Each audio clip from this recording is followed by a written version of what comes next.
चॉकलेटी सुनीता जी की बहू की उम्र अब लगभग 37 साल की हो चुकी थी, लेकिन दिखने में अब भी वो किसी 22 साल की लड़की की तरह खूबसूरत लगती थी। सुनीता जी की बहू का नाम था अवनी। खूबसूरती देखकर मोहल्ले की सारी औरतों को उससे जलन होती थी। 37 साल की उम्र में भी अवनी काफी चॉकलेटी लगती थी और इसकी वजह से उसका पति अनिरुद्ध काफी खुश रहता था।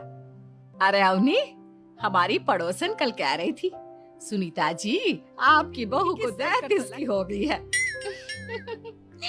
हो सकता है मम्मी जी उनकी बहू 27 साल की उम्र में भी 37 की लगने लगी है, इसीलिए बेचारी को आप वैसे बहू मैं किसी से कहूंगी नहीं, लेकिन एक बात तो बता, तुम्हारी इस जवानी का राज क्या है? क्या बताऊं मम्मी जी, आप तो जानती ही हैं, मेरे पापा की चॉकलेट की दुकान थी। मुझे बचपन से ही ना चॉकलेट खाने का बड़ा शौक था।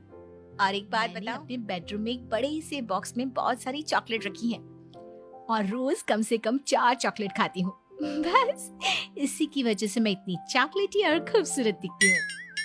अरे लेकिन मैंने तो सुना था कि ज्यादा मीठा खाने से आदमी बूढ़ा दिखने लगता है।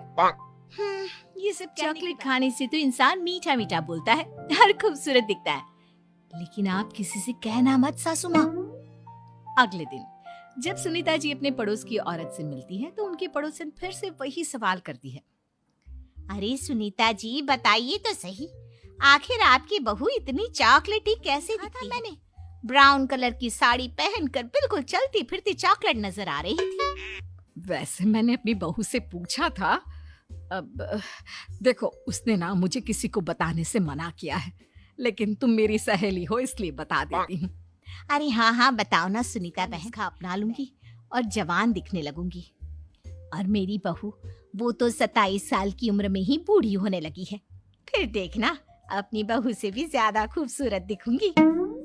मेरी बहू ने बताया था कि वो भर भर की चॉकलेट खाती है, लेकिन देखो तुम किसी को बताना मत। हाँ, जवान और खूबसूरत दिखने के चक्कर में सुनीता और उसकी पड़ोसन दोनों मिलकर खूब चॉकलेट खाने लगते हैं, लेकिन ये बात वो दोनों किसी को नहीं बताती। कुछ दिनों के बाद, कुछ दिनों से पैर में बहुत दर्द हो रहा है। हाँ मेरे भी पैर बहुत दुखते हैं। चॉकलेट खाना शुरू किया है तब से ही ऐसा हुआ है। जवानी तो दूर, मेरे तो चेहरे की स्किन लटक कर नीचे आ गई है। कुछ दिनों के बाद, अनिरुद्ध बेटा, मैं डॉक्टर से ब्लड शुगर चेक करवाने गई थी, मुझे तो डायबिटीज हो गई है। मम्मी, लेकिन कुछ दिन पहले तो आप बिल्कुल ठीक थी, अचानक आपको डायबिटीज कैसे हो गई है? हाँ हाँ, मैं कहाँ मीठा खाती हूँ, लेकिन पता नहीं डायबिटीज कैसे हो गई। सुनीता अपने बेटे अनिरुद्ध से चॉकलेट खाने वाली बात को छुपा लेती है और अपनी पड़ोसन सहेली के पास जाती है। अरे क्या बताऊं बहन, चॉकलेट खाने के चक्कर में जवानी तो आ नहीं रही, डायबिटीज की बीमारी लग गई। हाय रे, मेरे साथ भी यही हुआ। मैं भी डॉक्टर से शुगर चेक करवा के आई तो पता चला कि डायबिटीज आ गई है। अरे भगवान भला करे तुम्हारी बहू का, जिसने हमें चॉकलेट खाने की सलाह दी। लेकिन मेरी बहू ने कब कहा कि हमें चॉकलेट खानी चाहिए? उसने तो ये बताया था कि वो चॉकलेट खाती है। लेकिन अब हम क्या करें, हम दोनों तो जवान दिखने के चक्कर में बीमारी की चपेट में आ गए। तुम कहो तो मैं अपनी बहू से ही इसका इलाज पूछ लेती हूँ। अरे वो तो इतना चॉकलेट खाती है, उसे भी तो डायबिटीज हुई होगी ना, तो वो भी तो अपना ध्यान रखती होगी। अरे रहने दो, तुम्हारे चक्कर में लेने के देने पड़ जाएंगे। जानती हो, हमारे मोहल्ले की सारी औरतों को डायबिटीज हो गई है। अरे लेकिन उन्हें कैसे डायबिटीज हो गई? यह कोई छूत की बीमारी थोड़ी ना है। बुरा मत मानना, वो तुम्हारी बहू का जवान दिखने वाला नुस्खा मैंने उन सबको भी बता दिया था।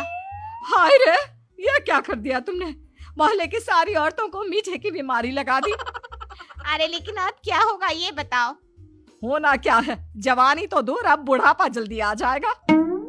और फिर अगले दिन, मम्मी जी मैंने सुना आपकी शुगर बहुत हाई आई है। हाँ बहू, अब मैं बीमार ही रहूंगी पूरी जिंदगी ऐसे ही। अरे मम्मी जी, लेकिन आपने